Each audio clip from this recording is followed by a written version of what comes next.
Not Nate the Great. Oh my goodness, you guys. There's so many injuries that are happening in Colorado sports. Welcome into 104.3's Coffee Break. We got D-Mac, Jake Shapiro, Rachel V. Hill hanging out with you. We're also going to have Stokely and Zach joining us here in just a little bit. So you never want to miss when it seems like they get to come into the principal's office. Plus, it's Tuesday, so that means we've got trivia. Both of you, how are you, Jake? I'm doing great. Every day is full of wonder and mystery and greatness because my college football program has decided that they want to get down and dirty. And all of a sudden, we are stealing head coaches from other college football programs. And they're coming to be assistants up in lovely Boulder, Colorado. Yeah, maybe, Jake, you could just tell us what the latest is. Like, what is the news? So the latest news, like there's new news basically by the minute at this point. CU has let go of every single one of their assistant coaches, except for Darian Hagan, the school's leading rusher, former great standout CU Buffalo. Wait, hold on. What? Hold on. Even the guy at Sanford, the guy who was filling in, he's gone. Sanford is gone, according to Brian Howell of the Daily Camera. That was just reported. I don't know about that. Wow. Sanford was there for the press conference the other day. I saw him. Sanford actually had a longer contract than everybody else. He was signed through 2024. So CU is going to be paying 2-year buyout on that assistant coach. They have 1-year buyout on all the other assistant coaches. Colorado also is in a weird position where they actually only have a certain amount of multi-year contracts they can give out as a university. So the head football coach, the basketball coach, the women's basketball coach, J.R. Payne, have those contracts. And then only a certain number of assistants get approved for those. Every other assistant get approves at year end. So that'll be an interesting wrinkle in this assistant coaching search. Meanwhile, on that assistant coaching search, apparently the Buffs are about to get Mike Zimmer, former head coach of the Minnesota Vikings, to be one of their assistants. Willie Taggart, former Florida State head coach. Tim Brewster, former tight end coach of the Denver Broncos, is supposedly coming as well. And then, like I mentioned, they just pulled away the Akron head coach who led the team to a bowl last year, a bowl win, the first in school history. So there is some huge news in terms of the staff. And then on the player side, they are still trying to finalize the deal to get Travis Hunter here, who's the 5-star that shunned Alabama, Florida State, and a bunch of other guys last year, made national headlines by going to Jackson State. And the other guy that they're trying to get is actually Sammy Watkins' younger cousin, who's a 5-star wide receiver. Okay, hey, I'm sorry to hog this, but quick question. Is Shedeur Sanders officially there? And is Shiloh Sanders officially there? Because we heard some interesting rumors about the reasons why Shiloh, Deion Sanders' son, the safety who I left behind, he wasn't maybe coming. So Shedeur, his son that plays quarterback, has not officially come to Colorado yet. He can hit the transfer portal yesterday. I'm guessing that they might wait it out and he may play the bowl game and he can't officially transfer till after the bowl game. So we're seeing Jackson State that are waiting until after that Celebration Bowl, which I think is on the 17th or something like that. Meanwhile, his son Shiloh, like you said, who he quipped, "I didn't bring him along, I'm mad at him."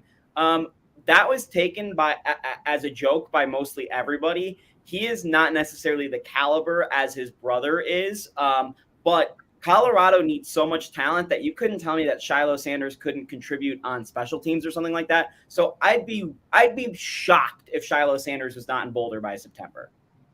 Yeah, and it makes sense to have to wait until after the bowl to transfer. So that's when I think things will get really interesting too.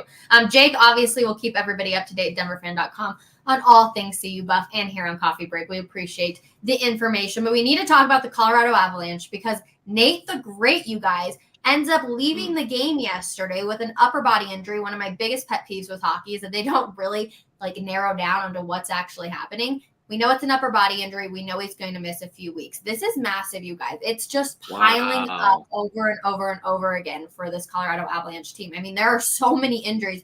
Obviously, Gabriel Landeskog has been out. Val Nichushkin's out. Evan Rodriguez is out. It's just another name that just keeps piling on and on and on. Boy, I'm slow to the party here. I was watching the game last night. A few weeks? Is that official? Who's putting that out there? I'm not doubting you. Jared Bednar joined their team station over there and said that he's most likely going to be out for a few weeks. For a few weeks. Mm-hmm. Well, that's got to be like a broken rib or something like that. That's got to be. He is supposed to get more testing done today. Obviously, they're flying back, so he's supposed to get more testing. But yeah, a few weeks. Mm-hmm. He said, "quote That We is, know he's gonna, that is brutal." Yeah. Listen, this was, and I'm not panicking. A lot of people are like, "Oh, calm down, don't panic." I'm not gonna panic, but what they gave up like 19 goals in 4 games, something like that. They went on a road trip. They got 2 out of 8 points. It's the Colorado Eagles that are on the ice right now, not the Avalanche. And MacKinnon's out for a few weeks. Yeah, Jake, give me the direct quote. I know you just had it up. The direct quote is, "The fact is he's leaving early in the game is not a good sign. We know he's going to miss some time. Just don't know for how long." So, okay. I saw somebody say a few weeks though. So that was one of the quotes. Yeah, there was a couple that went out, but regardless, he's going to miss some time. Right. Well, listen, the bigger point is the Avalanche are in absolute pure survival mode, and it's going to be unbelievably difficult. You're not expected to play with this low level players. They are really scraping guys off the bottom of the barrel. No offense to those guys who are out there playing, but you can't rely on Anton Bleed to do anything but maybe bleed. You can't, you're not counting on, was it Hudon? Who else we got? Megna and Galyanchuk, however you say his name, were kind of released and then put back on the Raiders. Yeah, well, that's all silly roster manipulation, but they have to do that because what in the world is happening here, in terms of the injuries. And I saw the first power play was a mess last night. The first power play had Rantanen and Makar on it, and that was it. Everybody else on that power play, on the number 1 power play, came from. They had Devin Taves. They had Makar playing MacKinnon spot. Devon Taves. Sorry, I keep saying Devin. This is a mess, guys, and I think the best we can hope for is they're still in the playoff hunt in January. Seriously, like you got to somehow for the next month just stay in the top 8 somehow. I don't know. I mean, I was shocked. That's like one of the sentences you don't ever want to hear is Nathan MacKinnon is leaving the game. And then Alex Newhook, too, got smacked in the face by the puck by Kel McCarr. This looks so brutal. I can't even imagine how bad his face has to hurt. Like, it literally looks like the puck is still on his face. Like, it just looks so bad. Yeah, and I mean, here's the other injuries, too. Like, it's just piling up. I can't believe it. I know. Again, we're seeing this all throughout professional sports. Newhook scored 2 goals. When he got hit in the face, and it was on the power play, and it was off a Makar shot that got deflected. And it got hey man, I think the visor actually kind of helped him a little bit. It sort of hit his cheekbone and visor at the same time. That was a miracle. I mean, he scored a goal after that. So we saw that injury. He scored a goal after that. Listen, the game actually got a little interesting yesterday because they were down 4-1. They scored a couple of quick goals, including one with an empty net. But you can't hold that off forever. So I'm not doubting their effort. It's just such a crazy lack of talent on the ice for the Avs. It's hard to imagine they would be a favorite to beat anybody at this point. I know. And they've been on what seems like a month-long road trip too, obviously with them going out to Finland and then coming back, and they had a huge road trip, but they're about to be home for the next couple of games. So this will be massive, kind of get back into the home ground with the home crowd and everything, which will be beneficial, Jake. Yeah, but Rachel, they faced the Bruins, which arguably are the best team in hockey, and just shellacked them on not Bud. I mean, that'll be interesting, won't it? They'll be back home. They'll be taking on a top team in front of a packed house, obviously. We'll get a real test as to the survival mode tactics of the Avalanche on Wednesday. I don't think it's necessarily a defining moment, but I mean, seriously, how exactly do you beat the best team in hockey, even at home, with this lineup? And we get to find an answer to that question tomorrow night. Well, the answer would be goaltending. And sadly, as you have kind of alluded to, DMAC, the goaltending has crashed down to earth a little bit. It was so spectacular, but the last little stretch of play here, it's not been as good. Yeah, no, it's true. It's been a little bit of a struggle. I will say, though, that the goaltending has been a lot better than it was last year with Darcy. Like, we got to give a little credit where credit is due. You know, we never really relied heavily on it. And it feels like this year it's been a little bit better. Obviously, with the injuries, it does make it a little bit harder on these guys, but I do think it's a little bit better than last year. I think what we see in the NHL is the goaltender position is kind of like running back in the NFL, meaning it's great to have a good one. But in order for even a good one to work, you've got to have a great offensive line. Like, you can only go so far. And we have seen with Grubauer and Kemper, once they've left the Avalanche to go to lesser teams with the Kraken Capitals, they're it's not quite as impressive. I suspect that's where we are with Francouz and Georgiev, that they're good, they're fine. Maybe they even are. Georgiev is better than Kemper, maybe. But you're only as good as your defense or perhaps your offense will allow you to be. And so you're seeing some major cracks where the goalies do look pretty average. Why? Well, because the play of the team is pretty average. Yeah. I mean, it's a good point. We are trying to get Stokely and Zach in here. We're having some bad Wi-Fi. DMAC, I know you said you were having bad Wi-Fi, so everybody just hang with us for a little bit. It looks like actually we may have them. Jake, is that true? Yes, it is. I'll throw them on right now. All right, let's bring in Stokely and Zach. All right, gentlemen, is the Wi-Fi working? I'm excited to have you. We're here. Thanks for having us. We're excited. I know. I feel like it's been a few weeks. I've obviously been sick. I've been out on vacation, so I haven't seen you two. How are things? We're doing great. Merry Christmas. We're doing a lot better than the Broncos. So. Yep, it's not hard to do. We were just talking about the Avalanche, though, and the injuries that they've had. Where are you both at? PJ Tour Superstore right off of Arapahoe. Nice. Yes. Yeah, we got the putting green. We got a putting green right in front of us. So we might even be throwing down a couple wagers during a couple commercial breaks. You never know. Can't wait. What? This guy's the worst putter in the history of golf. The worst. But I'm getting most improved. That's what matters in the long run. All right, you guys, let's get into the naughty and nice for the week. Which one do you want to start with, naughty or nice? Ooh, a lot of naughty. Yeah, I'll go.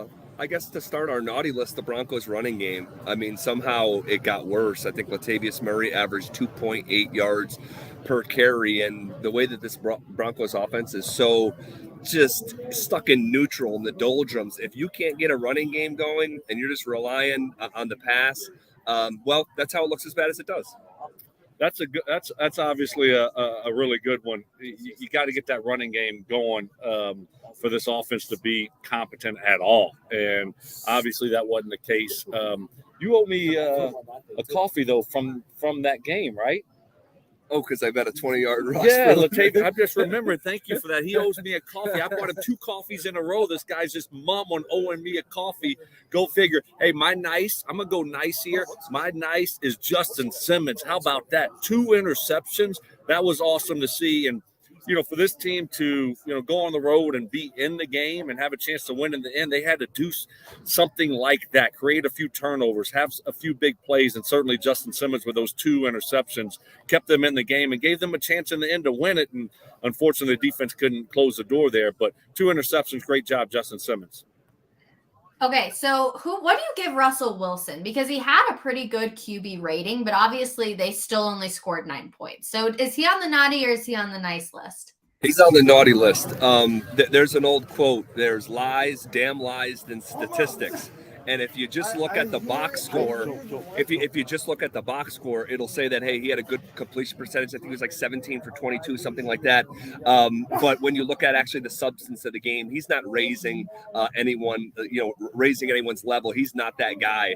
He had the 1 scramble at the end of the game, but probably needs to go to his legs a little bit more. He just, what impactful plays. I mean, there's one at the end of the first half, I think, to Judy, and I don't know had what else. one to Dolchich, nice little play, but he's naughty. He's naughty. It's about scoring touchdowns. How do you have? He's got 8. Rachel.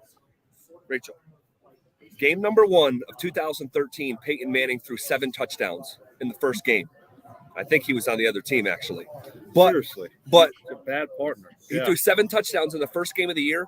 Russell Wilson has 8 total touchdowns in 12 games. It's just unbelievable. You can't make that up. I know. It really is, too. D-Mac, I know your internet's also being a little funky, so I want to give you an opportunity to chime in if you want to. Yep, his internet's just being funky. But you guys... No, I'm good. I'm good. You're here? Yeah. Good. Okay. Well, I want to give you a time.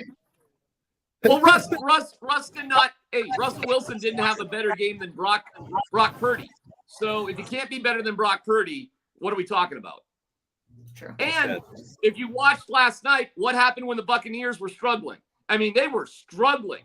And all of a sudden, TB12 goes crazy. I was like, is there a team that's going to score less than 9 points this week? And the answer was no, because when you have a generational player and a Hall of Famer and a GOAT, that's what he does. You just saw what Tom Brady did, down 14 or whatever it was, 13 points. It came back and led them to a victory in 2 possessions. Where's that moment for Russell Wilson? I don't care what the stats say. You've got to do something spectacular at some point. Yeah, that's what we thought we were getting with Russ, a guy who, when the game was on the line would come through for you. Not only has Russell not come through when the game's been on the line, he hasn't played a good game yet. I mean, we're in December, and in terms of Russell Wilson's standard for having a good game, we're like throws for 3 touchdowns, no interceptions, even 2 touchdowns, 300 yards. We just don't have a game like that. We were talking about this yesterday on Coffee Break, guys, where James said, if Peyton Manning had this supporting cast, what would his numbers look like? Is it just the fact that Russell has no one, or is it actually Russell and his play? Yeah, I think it's a little bit of both. Obviously, you look at the talent around him, and it's not good enough. It's not even close to being good enough. Who's the slot receiver? That's a pretty important part of the game in 2022. No slot receiver. And Cortland Sutton, he's not the player that we had hoped he was going to be coming off that big contract. And you don't have anybody to create separation. You need explosive plays in the NFL. It's too hard to go 15 plays, 10 plays, and score touchdowns. You need explosive. Who are the explosive players on offense, right? Who's going to just go out there and get you a 50, 60-yard touchdown? You don't really see that from this offense, and it makes it very, very difficult, especially when you're not a good offense, to have these 10-play drives without screwing it up with a holding, with a turnover, something. So, look, Russell's not playing well. He's all out of whack, okay? We know that, but also the talent around him is just not even close to being NFL caliber. Yeah, that's how you get the worst Broncos offense of all time. And you get to this point in the season, and the season's over. We realize that, right? I mean, it's done. You got a losing record. You missed the playoffs. It's done. You got to make some business decisions about not getting guys hurt. You got to start thinking about next year at this point. And this is where it gets tricky, because coaches don't think like that. Coaches are desperate. Coaches want to win every single week because they want to save their job somehow. But there got to be some better decisions out there about saving some guys, or it could be worse. We're at a bad part of the year. What can I tell you? It's a sucky time of the NFL season when your team is not very good in the playoffs and the season is over and it's early December. It sucks. Worse than last year, Yes. The Broncos were 7-6, 7-6 through 13 games last year. Can you imagine that? What would we do for 7-6 right now? I mean, holy cow! And if Teddy Bridgewater wouldn't have got hurt, they probably would have made the playoffs, right? Maybe. Some say. I just think it's hilarious. I just think it's hilarious of where we're at from where we started even just 3 months ago. Like, Stoke predicted the Broncos to be 8-9 and was being laughed at, mocked, clown, 8-9. Could you imagine this team winning 8 games? I'd have to be on some serious psychedelics to see this football team winning 8 games. Good old psycho. Hey, would it matter to you guys if they beat the Chiefs? No, I don't know. No. You don't care. Okay. I mean, What would that do? What would that do? I don't know. I'm throwing it out there.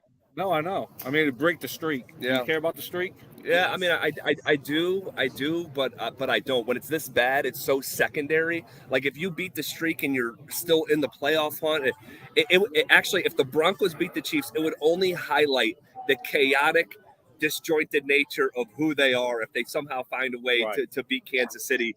I'm not putting it past them, but I'm certainly not predicting it either. The only good thing about wins now is that you're hopefully dropping a little bit lower for the Seahawks, so they're not as high up in the draft. Like that's the only good thing that can happen for this team. Vicky in our comments said our tight ends is our best wide receiver. You know that's when things are a little rough for sure. Last one for you guys, and then I know you got to go do a show. But we were also talking about how, before kind of the past couple of weeks, we've all been like, oh, Evero should fill in as a coach. Like, let's see what he's able to do. But we've seen the collapse of this defense week in and week out now. Is he still on your candidate for who you'd like to see possibly be a head coach for this team? Well, I think he's done a really good job. Defense has been fine. They're not special, great. They're not great. Great defenses create more turnovers. Great defenses close out games, and this defense just haven't been able to do it. Great defenses don't let the opposing team run all over them. So what I like to see, just pick someone really. Because D-Mac said about talking about the disjointed nature here moving forward. These coaches, they want to win right now, but that might not be in the best interest of the Denver Broncos in 2023. So, we're in the same situation that we've been in the last few years. Are you playing for now or are you playing for next year? And it's not fun. Yeah, my preference would not be to hire another first-time head coach. That would be the fourth consecutive first-time head coach. Not that I'm saying interim coach. Interim, but you open the door. You open the door because if you get a false positive on the back half of this season from Evero, you might be tempted to go down that road. And I'm not saying Evero's not going to be a terrific head coach one day. I don't know that. But I think Hackett is finishing the season. I think Greg Penner is making George Payton watch this thing for the last 5 weeks. Like, no, we're not making any changes. You're going to watch it and you're going to finish it. This is your mess. I think he's being punished in a way. We're going to talk about that a little bit later on the show. But, we'll see how it all shakes out. But I don't think Hackett's going anywhere until after the final horn sounds. Will George Payton be the GM of the Denver Broncos next year? No. Tough. Okay, well, we're going to leave it there on that note. As always, Stokely and Zach, appreciate your time. Thanks, guys. See ya. All right, Stokely and Zach, presented by Cherry Creek Shopping Mall. Their naughty and nice list. Oh, yeah. I was going to say, D-Mac and Jake, they're switched now. You guys, I think that's interesting that they both said, no, George Payton will not be the GM of the Denver Broncos next year. And is he being punished and having to watch this thing fail miserably? I think the decision-making process about the future of the team is currently not in George Payton's hands. I think if it was, he'd already have moved on from Hackett. I think Payton is tied into Hackett, rightfully so. And I think Greg Penner will move on from both of them. And here's why. I've got nothing against Evero. Zero. I have no doubts if he wants to be a head coach, and every indication that he is, that he will get that opportunity at some point. I wouldn't even be against seeing him for a few games with the Broncos. I mean, heck, you don't know. But the reason why Evero likely wouldn't be the next full-time guy is because likely whoever the next head coach is likely going to have final decision-making process on the roster. He's going to have more power. I don't see Greg Penner sitting back. I see him making a big move. And I hope that the move goes towards Peyton Manning in charge of football, trying to lure Sean Payton in a deal with the Saints. And from that point, you can kind of start all over. So I'm looking to get rid of one Payton and adding two Paytons. Now, that might not happen. And if that doesn't happen, I think the next big move by Greg Penner is to go after Jim Harbaugh. Jim Harbaugh is actually not making that much money with Michigan. He got into kind of a weird situation with his contract, and he's having a hell of a year. I mean, there's a great chance that he might win a national championship. So it really wouldn't even be that hard to overwhelm Jim Harbaugh with what he probably desires most, power and money. Either way, he's going to have significant roster control. But that's the price you're going to have to pay, guys, to get an experienced coach, unless you want to hire Dan Quinn. Now, if you go with Dan Quinn, you do get an experienced coach, but he wouldn't want – that's how George Paton would kind of save himself. So there is a scenario where if you were to hire Dan Quinn, George Paton may stick around. That's like my third choice. My fourth choice would probably be Evero.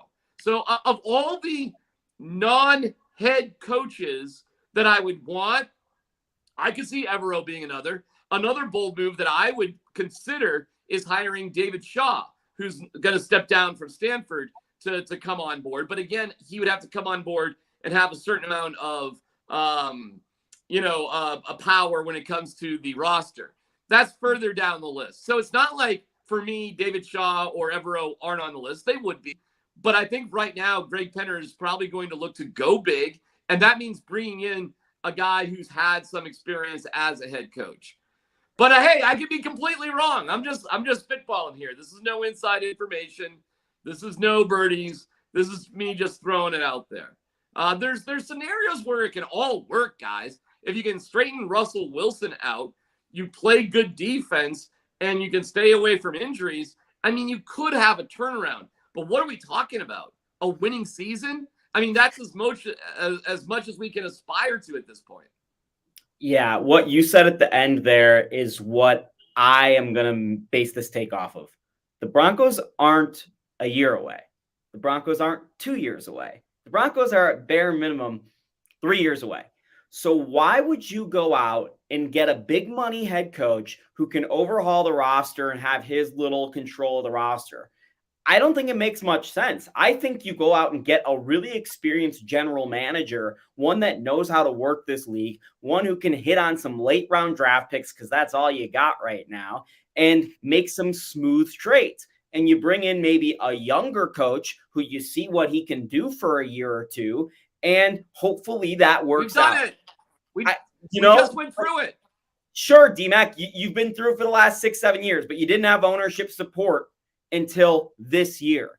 And that's why partially you couldn't develop any quarterbacks. There's one recipe for success in the NFL. It's drafting a quarterback, getting good talent around that quarterback, and getting some sort of head coach who thinks about the game a little bit differently. And the Denver Broncos are just trying to copycat every single other team right now. And look at where that's gotten them. They are lower than they have been at any point. So I would change the entire way of thinking that everyone is doing around Dove Valley. All right. Listen, I'll give you some credit there, Jake. I like that train of thought.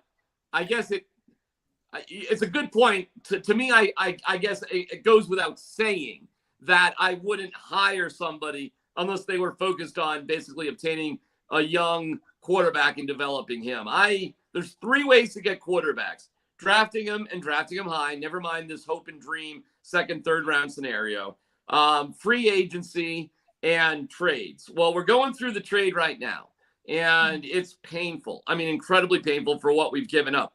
Trade's the riskiest of all things because you have to give up assets in a trade. Free agency is just money, and you got to pay the traded guy money too. So trade is by far the riskiest of all moves. And this was what I'll say. If you wanted the safest move, you would have drafted a quarterback in 2021. Taking a cornerback, Patrick Surtain, was so risky. And we're seeing it now. They thought it was safe. And this is why George Paton shouldn't be the GM. He literally does not understand the value of one position over another. He does not comprehend basic. This is like basic strategy in blackjack. He doesn't get. I mean, George Paton, the dealer, is showing 6, and George Paton is hitting on 2 queens. You know, he's really that inept in terms of what it takes to build a team. He doesn't get it. So it goes, Jake, it goes without saying. I'm sorry, I should be more clear. I'm not going to use any of those guys that I just mentioned if they're not on the same page with what we're going to do at quarterback. I mean, none of them. I just assumed they would be. I just assumed Peyton Manning and Sean Payton would have a comprehension of the importance of the quarterback position and that Jim Harbaugh would also understand that and would be willing to work with younger people. That's where I'm coming from. So we agree, Jake. So yeah, it's the first question I would ask in the interview. And Jake, you're right. If any of those guys gave me any answers that I don't like about the quarterback position, I'm moving on from them. I'm just assuming they're not idiots. Yeah. Let me just say this real quick. Next year, you bring in Jacoby Brissett. That's fine. Like, you might bring in a really good backup guy that could play this year. By the way, Cleveland had like a top 5 offense by EPA with Brissett. And you bring in a coach who can not only help you next year, but is going to help lay the foundation forward. You want a coach who can be here for several years and maybe isn't the guy that's going to win you a Super Bowl, but helps lay the foundation. And I think the Broncos have to go into rebuilding mode. It's no longer a question. They have to rip this thing down to the studs because there's not much around Russell Wilson, and Russell Wilson is making a lot of money, and you need some things around Russell Wilson. Russell Wilson is stuck here in Denver for the next few years. Everybody hate to burst everyone's bubble that wants to get rid of him. He's here for the next couple of years. But a lot of people in the comments, you guys, are blaming John Elway. How much does John Elway have to do with the mess that is right now the Denver Broncos? Oh, almost everything. You drafted Brock Osweiler to replace Peyton Manning. Okay, you groomed him. Then you didn't offer him a contract and let him get away. You panicked and drafted Paxton Lynch in the 20s, never drafted quarterback in the 20s. Then you passed on Josh Allen for Bradley Chubb. At the moment of the draft, there were 3 quarterbacks available. 3. I'll do it like Inglourious Bastards. 3 quarterbacks available. Rosen, Allen, and Jackson. You had a 66.6% chance of getting it right at that moment, and you blew it. And that mess, that was one of the biggest draft misses of absolutely all time. It was so painfully obvious, and you missed. And then in 2021, John Elway's sitting there in the room, part of the intimidation squad to George Payton to make sure he didn't draft a quarterback again.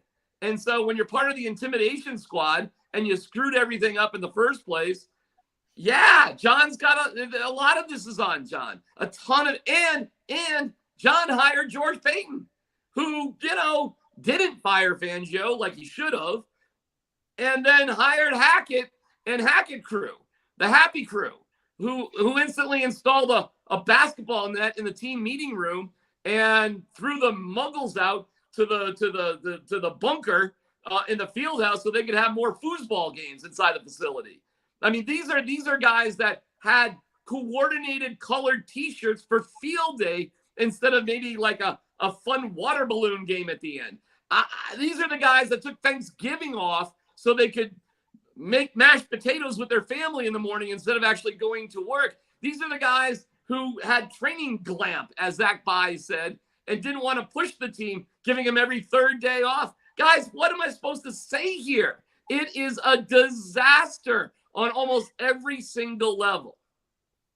Everything good, everything bad that has happened to the Denver Broncos in the last 45 years is more or less directly related to John Elway. And that includes right now, even though he is not maybe the day-to-day guy, like D-Mac said, he set the table for all of this to happen.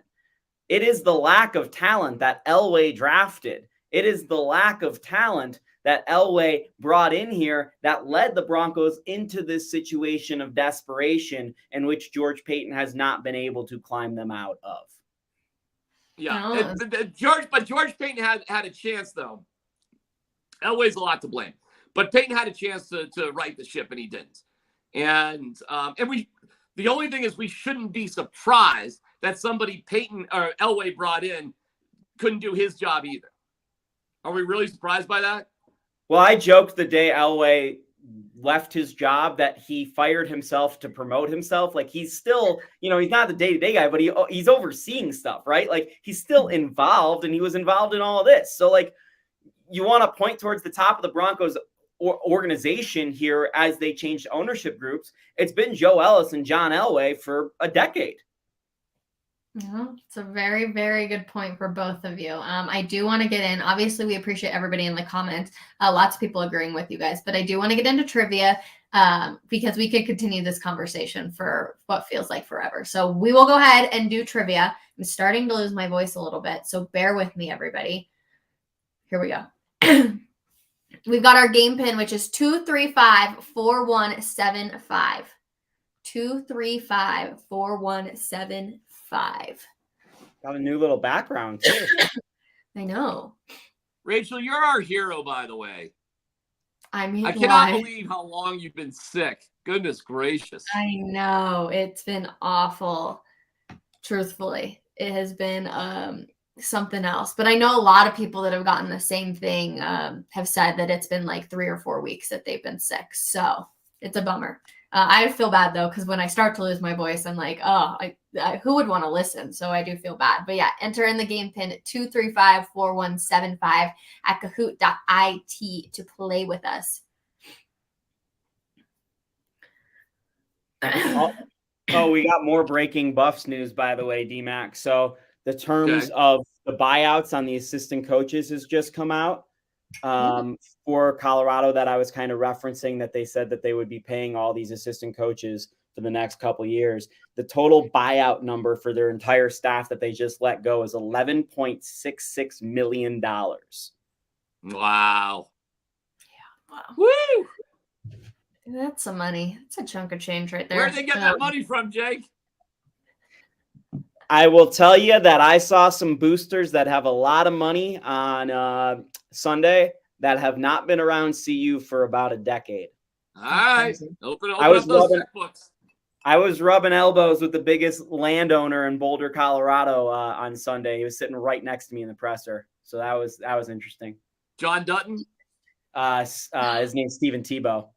Oh, Tebow. Yep. Of course.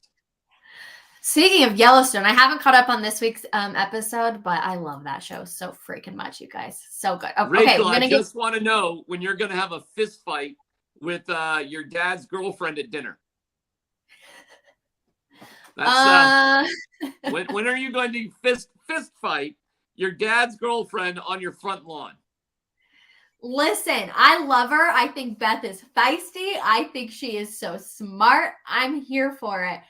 She's a but lunatic. Also, she's like 20 years younger than John Dutton. That's weird. Rachel, she needs to be locked up. She is. No, oh my God, I love her so much. I love her so much.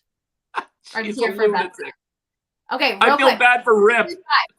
4175. Oh my gosh, I'm obsessed with that whole family, to be honest, except for Jamie. Jamie, he can go away. Okay, 235-4175. I'm gonna give people a second. Mace is on with us. Mace, I'm so sorry. I hope you got the link I sent you. If you wanted to hop on and be on camera with us, but we're gonna give it just another second. Don't be shy. Don't be shy, Mace.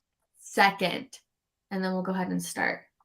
You see Broncos tickets in the year 2023, Broncos Chargers game, the first game of 2023, are going for $45 to get in.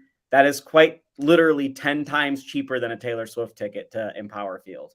Oh, gosh. 2023 is going to be a rough year. Yeah. It's going to be rough, no matter what. All right. It's prime time. Prime time. All right. Here we go. What number did Deion Sanders wear for a majority of his pro days?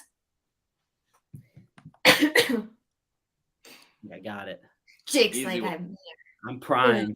I never saw him play. D-Mac's got the advantage. Yep. Oh, wow. Boomer joke. Okay, kid. All right. What was Sanders' 40-yard dash in 1989? What was his time? There's a really famous story about Deion Sanders that he ran the 40 and kept running. He only did one drill. He ran the 40 and ran out of the stadium. Oh, I don't know if that's actually true or not, but that's the I remember that's the story about him. Like, he came for one thing and one thing only. He ran the 40 and kept running. Interesting. Honestly, doing like a lot of this trivia, I learned so much about him. He's a freak athlete, you guys. It's kind of crazy. Which MLB team did Sanders not play for? The Braves, the Reds, the Diamondbacks, or the Yankees? Dude, he's a freak athlete. It's crazy. Hey, let me tell you, he was legit in baseball. He wasn't any kind of stunt thing. And had he wanted to have a 15 to 20-year baseball career, he could have easily done that. Easily. Teams would have loved to have him. Even a 9-year career split across a couple different years is really impressive. It's incredible what he did. How many years did Sanders play in the NFL? Ooh, I don't know that one. 10, 12, 14, or 16? I'm taking a guess there. I don't know. 9 years over in MLB. Is that right, Jake? Yeah. That wrong. 9 years 14? Major League Baseball, Wow. 14 in NFL. That's Nuts. incredible. Oh, Mace jumped up over Jake. All right. How many interceptions did he have in the NFL? 25, 37, 44, or 53? Sheesh.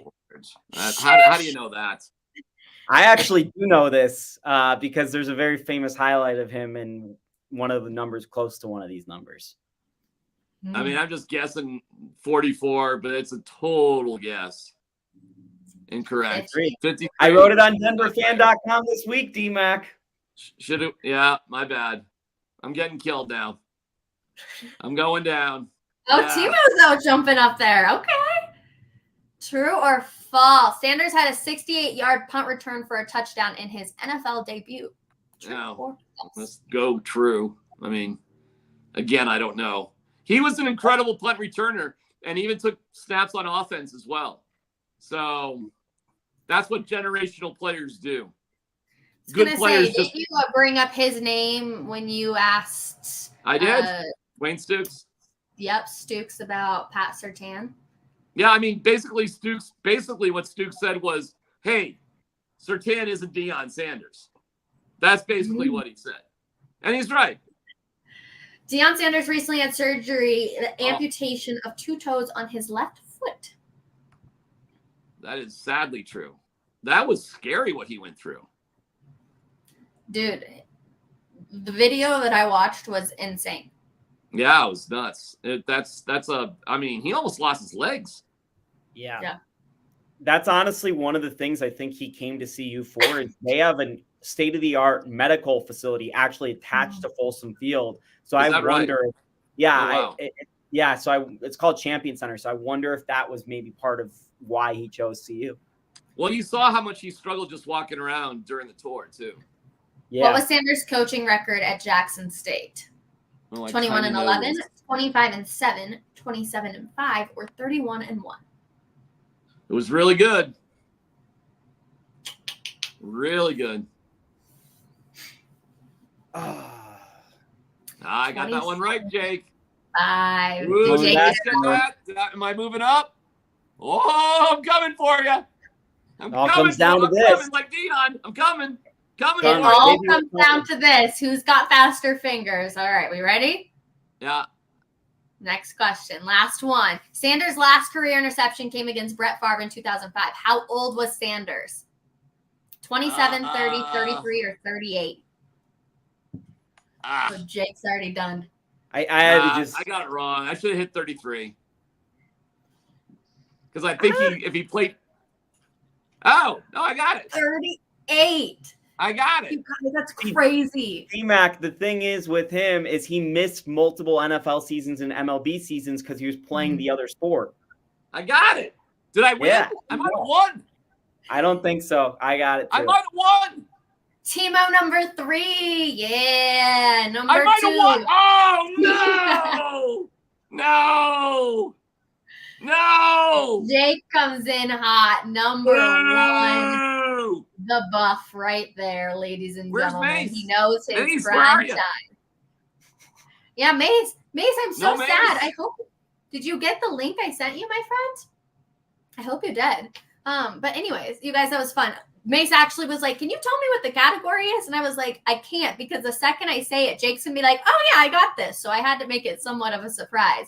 But Troy thing, I love trivia. I stunk today, but still love it. Troy, thank you so much for hanging out with us. We see you in the comments every single day, so we can't thank you anymore. And to everyone else, too, thank you so much for hanging out with us for the last 45 minutes. We truthfully appreciate you guys more than you will ever know. For DMAC, Jake Shapiro, Rachel Vigel, thanks for hanging out with us here on Coffee Break, and we'll be back again tomorrow morning, 10:30 a.m. Bye, everybody. How about Morocco, by the way?